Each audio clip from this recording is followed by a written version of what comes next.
Hi, my name is Trent Lash. I'm the Managing Director of Heritage Gold. Heritage is a junior exploration company that is listed on both the Australian and New Zealand stock exchanges. The company has 4 key areas of exploration that form part of a diversified minerals portfolio. In New Zealand, these are gold properties in Waihi and base metal prospects in Northland. In Australia, they include uranium properties in the Northern Territory and a cobalt project near Broken Hill that we are looking to develop. Today, we would like to show you our prime gold properties in the Coromandel region of New Zealand. So come aboard, buckle up, and let us take you on a journey of discovery, exploring for gold.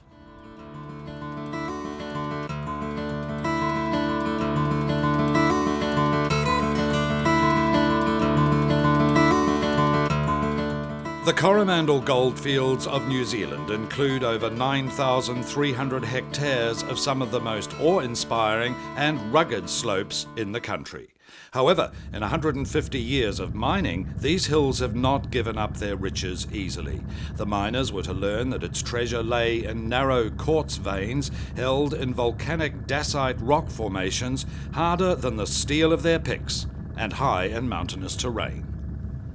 Today, a new breed of prospector explores the area. Murray Stevens is Heritage Gold's senior consultant geologist. He's armed with the modern tools of geological models, geophysics and geochemistry to identify gold-bearing ground with airborne surveys.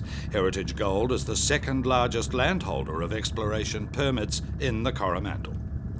Mighty Mount Karangahake stands at the foot of the Coromandel Peninsula, towering over the Waihi goldfields, which have yielded over 7 million ounces of gold and 45 million ounces of silver since 1875. Beneath the peak of Karangahake lies the historic Talisman mine, on ground held by Heritage Gold. Over 40 years at the turn of last century, it yielded over 1 million ounces of gold and 3 million ounces of silver from 2 major ore bodies. The gold-bearing quartz veins of the Talisman mine extend for an estimated 1.4 kilometres. Heritage has done preliminary drilling along this ridge with its outcrops of quartz veins and in a valley to the north. This drilling has shown strongly anomalous gold values at depths of 50 metres and 210 metres. The major geological structure stretches below us to the peak of Mount Karangahake, piercing the far horizon. This indicates a total strike length of around 4 kilometres with gold potential. The Karangahake Gorge, gateway to Waihi, has been the site of extensive tunnelling by the old-time miners, who found one blow so rich they called it their retirement fund. They'd come back to it at a later date. The outcropping of Talisman's Maria Lode can be seen in the cliffs to the bottom right of the picture. The huge Victoria battery processed over 11 million tonnes at an average grade of 20 grams per tonne. The discovery of outcroppings such as these at Monument led to Newmont Gold's Martha mine, the highest yielding gold mine in New Zealand's history. The Monument outcrops are encircled by Heritage's Golden Valley exploration permit. Heritage's Golden Valley tenement is around 5,000 hectares and fully encircles the Newmont land holdings on their eastern boundary. Airborne geophysical surveys in this valley have shown magnetic features similar to those associated with other neighbouring gold deposits. Heritage Gold plans to fly this area with a detailed airborne magnetic survey in 2008 and follow up with ground geophysical surveys and geological mapping. These technologies will allow us to better define drill targets. Newmont Waihi Gold manages the new underground Favona mine and the Martha open pit. Production from these operations has averaged 100,000 ounces of gold and 700,000 ounces of silver per year. Newmont's Favona underground mine is just 800 metres from the giant Martha open pit. Favona was only found in 2000 after a geochemical survey of the area uncovered a reef system that paralleled the Martha quartz vein structures. Heritage believes that similar reef systems exist on their Waihi North permit. The Martha mine is a world-class epithermal gold deposit, and Heritage's Waihi North exploration permit is right next to it. The boundary is the road in the foreground, running along the top of the Martha Pit high wall. Some of the veins can be seen in the southern wall. The drilling rigs on the bench in the distance are drilling blast holes in ore. Heritage's Waihi North tenement abuts the Martha pit.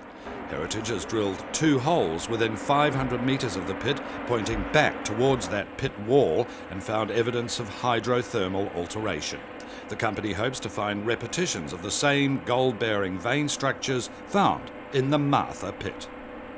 Over the next 6 to 8 months, Heritage plans a ground geophysical survey of the permit next to the Martha mine to define targets for deep hole drilling. The company also plans to do airborne magnetic surveys of 2 other of its neighbouring permits. In 2006, Heritage opened up and refurbished the Level 8 workings in its most valuable nugget, the Talisman mine. They'll be the first of an extensive underground exploration drilling program in 2008, targeting 500,000 ounces of gold. We're at the first crosscut, which is part of the what was historically known as the Woodstock chute. The Talisman mine has been worked by the early miners over 16 levels from the top of the mountain down, a vertical distance of about 700 metres. In the 80s, drilling uncovered a gold intersection of 1,054 grams per tonne. The then mine owners opened up a bonanza grade stope that was named BM37. Some of the stuff in here was you'd get $100,000 for every tonne of rock you moved. Most of our samples range between around 30 grams per tonne up to 948 grams per tonne. In its lifetime, Talisman has yielded an amazing 1 million ounces of gold. Heritage believes this has just been the tip of the iceberg. I hope that you have found your brief journey through Heritage interesting. Thanks for coming along. We've shown you our gold properties in New Zealand, but Heritage is more than just a gold company. It has interest in cobalt, uranium and base metals. As well as building shareholder value, we are committed to preserving the environment and work collaboratively with the communities in the regions that we are active. Our business is all about unlocking world-class mining opportunities and preserving the environment.